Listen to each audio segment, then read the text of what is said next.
put into the Sandusky, I had intended to start at County Road 1 because 2.8 miles straight down County Road 1 I could put into the southbound flowing waters of the Little Scioto. But there just was not enough water there. So we meandered 8 or 9 miles over and put in at another bridge, which is usually par for course. And the water was floatable, but still really low.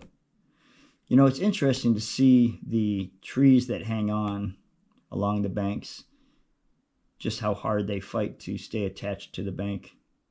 A lot of the times it's almost artistic to an extent. We ran into log jams almost immediately. The first ones weren't too bad, and as odd as it sounds, it didn't really bother me a whole lot.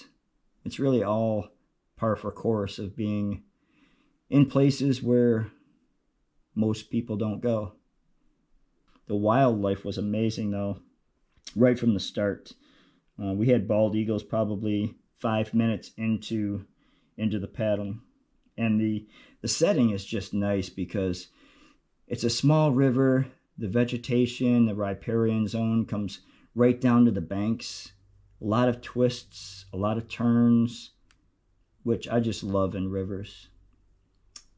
You know, you wait to see what's around each bend as you approach it. And if you take it slow, a lot of times there's wildlife on the other side of the bend waiting to see just what's making that floating sound coming around the bend. I saw some turtles there that I had never seen before. I think they're soft-shelled turtles because they had a real pointy nose on them.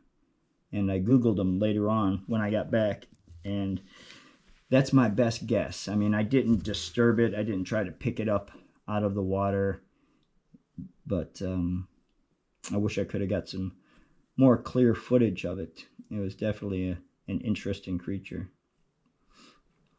We did make about 18, 19 miles that day. Found a nice camping spot on the slope of a bank. Nice view over the river. And, you know, left no trace. No fires, no trash, no trace in any way.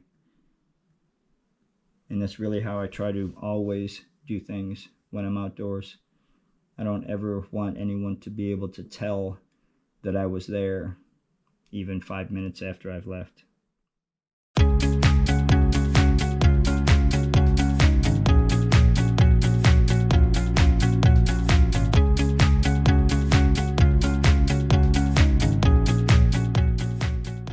Now the next day we put in, and that was even greater log jams.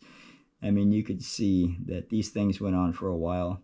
I would get out of the river to go up to take a look around to see which side to portage, and would run into stinging nettle, which was my first introduction to that plant. And just a bit of advice: if you're walking through a field and it seems like you're getting stung by hundreds of fire ants, it's probably stinging nettle, and just endure it. Don't rub or scratch it, and it'll dissipate and lessen in 10 or 15 minutes. I did not know that, though. I jumped back into the river, tried to push the coolness of the water into my legs, and aggravated it even more. But I guess we all live and learn.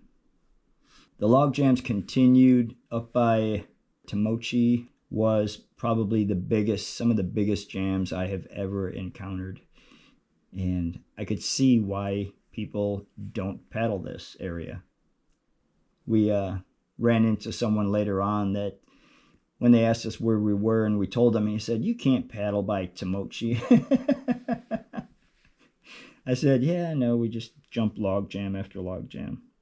But to me, I mean, that's just type 2 fun. You know, it might be a little challenging while you're doing it, but it's nice to look back on and laugh about after it was done. So we put up with this till about 3 in the afternoon, and we probably only got about 12.8 miles, but took out at a bridge, kind of in the same pattern as we dropped into the river. Just came up to a bridge, jumped into the trucks and took off. So I made a conscious decision to watch the gauges a lot closer now that I had a comparison point on what the water levels were on Tiffin this day compared to what I wanted them to be at the next time we put into the river at this same spot where we had taken out. So after those 2 days on the river and realizing that I was going to connect the lake to the Ohio River again, I saw that GoPros were only like $200 for the Hero 8. So I went ahead and bought a GoPro because I figured the picture was worth 1,000 words. So I was looking forward to capturing that footage and reliving the adventure every now and then. So I watched the gauges for several days as the first week of August passed. And on August 11th, the rain stopped, the water started dropping, so we put into the river. The gauge for Tiffin, Ohio on the Sandusky River was 3.89 feet, which was about 1,890 CFS. And I wanted to jump that wave of water as soon as it started falling.